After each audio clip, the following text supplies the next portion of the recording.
Hey everybody, today we're going to do a homemade salsa video, and all the ingredients I use are strictly my choice. I mean, salsa can be made so many ways. If you don't want to use cilantro, it's not that big a deal. Garlic, onion, you can substitute granulated onion or granulated garlic, but these are just the ingredients I am choosing to use. I'm going to make a hot, spicier salsa today, so I'm using both jalapenos and habaneros. So it's going to be a pretty hot salsa. But like I say, you can use. I'm going to put some chipotle chili powder in there and some cayenne because I'm making this one especially hot. It's for the farmers market, but you know, it's strictly up to your choice.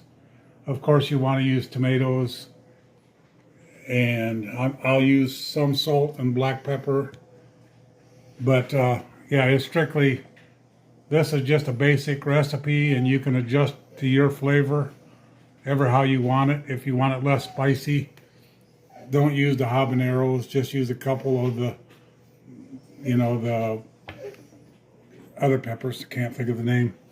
But anyway, yeah, we'll just get going on it here, and you can follow along. I've already took the stems off. I got probably a good cup and a half of cilantro.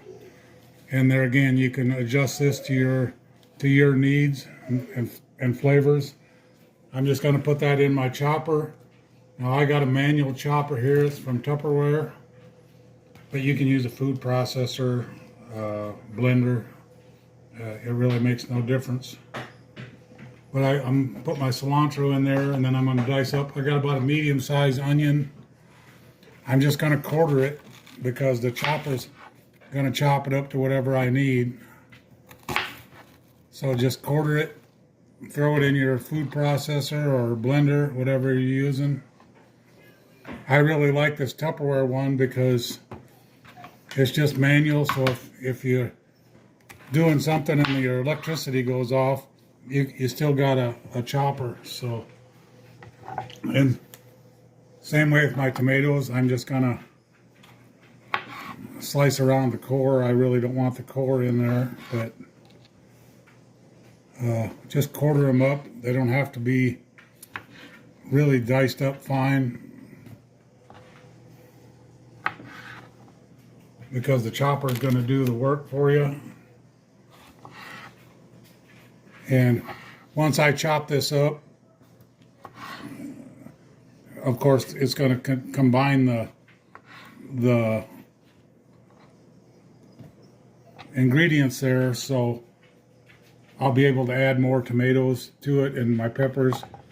But I just do it in different stages once I get the chopper full. And this chopper, for every one pull you pull the rope, it turns that blade 5 times. So you don't really have to do it a lot. You can see it's already chopping that up pretty good.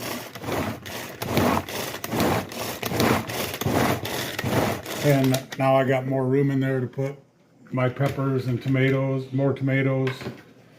So I've got jalapenos. Like I said, I'm making this a little spicy. I've got habaneros here.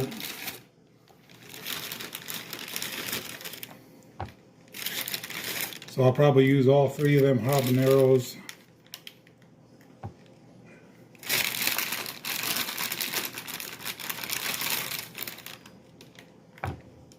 And 2 of the jalapenos.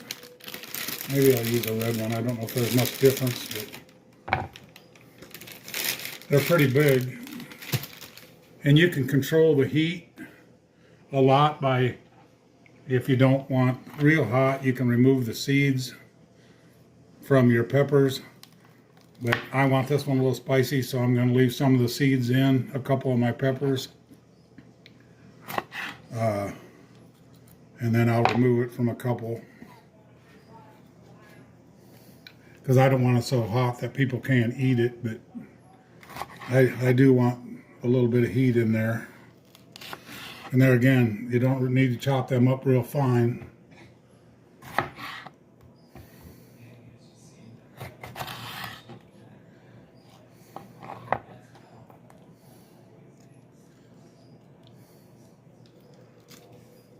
I'll probably put some of the seeds in, but I'm going to remove the membrane here because that can get a little bitter. And then I'll just chop this up in some big chunks. And yeah, just repeat the process. So once I get this all put together, we'll bring you back and we'll start jarring it up and getting it ready for the water bath.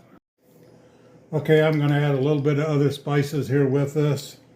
I'm going to use like 1.5 teaspoons of salt. And there again, this is strictly if you want less salt, it's fine to put less in. But it does help to preserve it a little bit with the salt. And then black pepper, there again is to taste. So with all the peppers I got in there, this isn't, you know, maybe 1 teaspoon would be plenty in here. But if you want a little more black pepper, go ahead and put it in. It won't hurt anything. And then I'm going to use 1 teaspoon, maybe 1/2 teaspoon. I'm going to use 1/2 teaspoon of the cayenne pepper.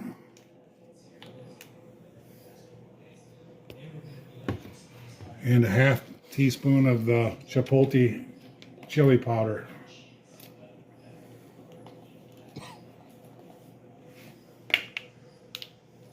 And then I'll chop that up, and then I'm going to add some more tomato, and then we'll start jarring it up.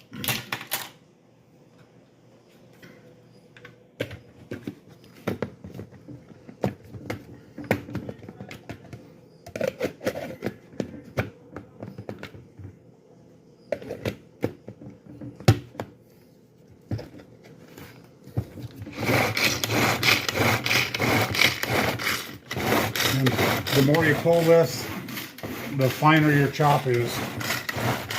So if you want a little chunkier salsa, just don't chop it as much. If you want a finer salsa, just chop it up more.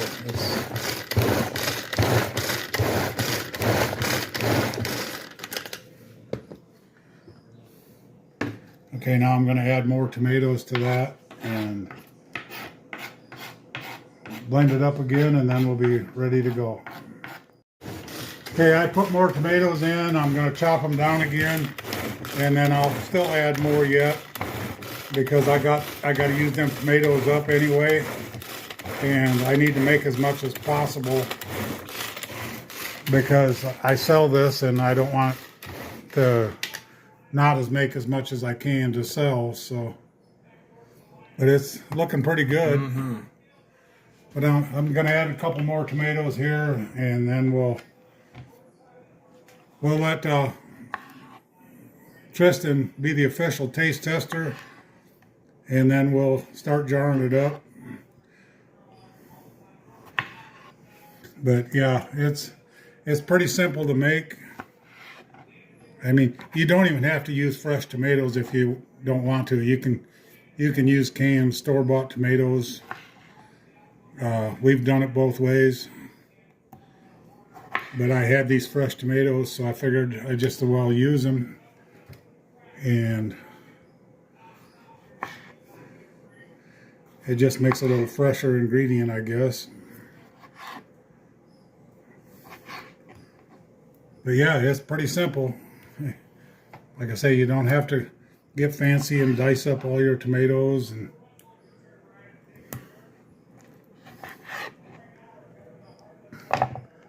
And we'll check this out and see what it looks like, and then we'll start getting it jarred up. Okay, I forgot to add one ingredient. I'm going to add the juice of 2 limes to it. It just gives that little acidy Tang. to it, and it kind of helps with the heat too a little bit. So that's gonna put these in there. I'll just squeeze the juice in it. These are seedless limes, so I don't have to worry about seeds.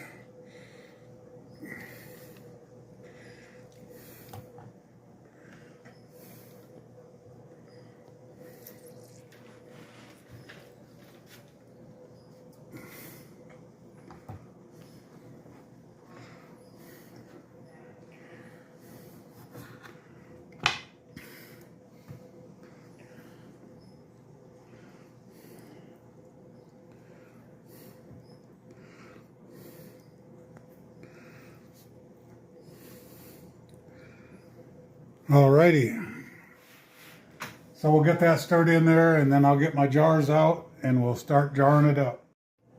Okay, I'm going to have my friend Tristan do a taste test on the salsa, see what he thinks.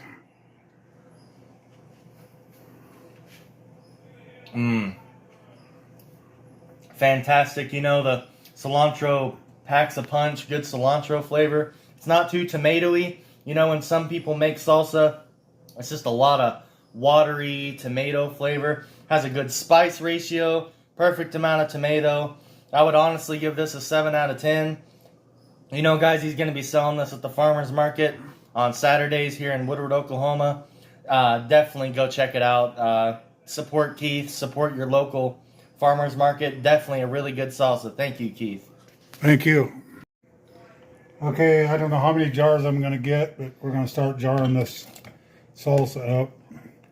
There again, about a 1/4 inch from the top. Now with salsa, you really don't need to you don't really need to steam or water bath it. If you have a vacuum pump to seal it, that would work too, but I don't have a vacuum pump, so I'm gonna water bath mine.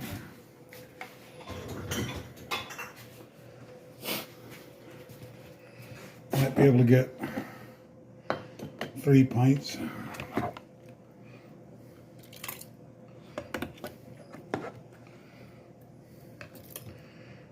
If not, I'll put it in the 1/2 pint and we'll have some for samples.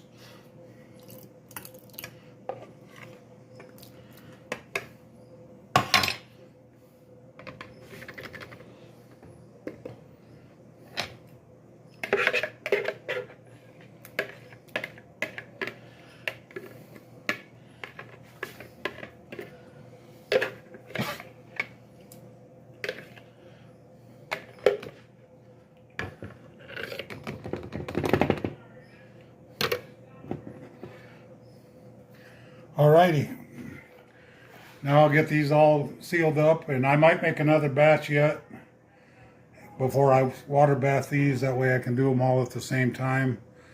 So yeah, pretty much that's it. You just put them in a hot water bath, bring them to a boil them for 15 to 20 minutes, take them out and make sure they seal up, and it's good to go. Okay, that's basically my salsa recipe. So if you enjoy that, subscribe, like, share. Check out my videos for other recipes. I've done several so far. So thank you for watching. God bless you, and we'll talk to you later.